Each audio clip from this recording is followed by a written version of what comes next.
एकीकडे महिलांचं शोषण आणि दुसरीकडे भोंदूगिरीच्या माध्यमातून अशोक खरात यानं अमाप संपत्ती कमवलेली आहे। नाशिकच्या पाथर्डी आणि गवळाणे शिवारामध्ये पसरलेली ही अफाट जमीन पहा आणि तुम्हालाच यावर अनेक प्रश्न पडतील। कॅनडा कॉर्नर सारख्या मोक्याच्या ठिकाणी असलेलं आलिशान ऑफिस आणि सिन्नर शिर्डी रोडवरचं कोट्यावधींचं हार्डवेअर दुकानही बघा।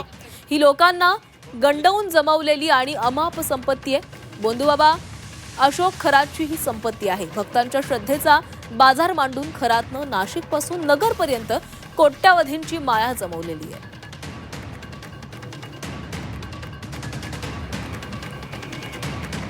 गवळाणे शिवार इथं 15 मोक्याचे भूखंड या भोंदूबाबाचे होते।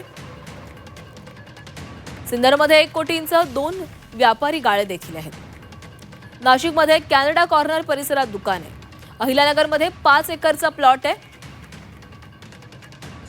मला असं वाटतं की यांची सगळी प्रॉपर्टी मी आता माध्यमांना त्यांचं पॅन कार्ड सुद्धा देणार आहे की त्याची माहिती आणि ते मी सदानंद दातेंना पण देणार आहे।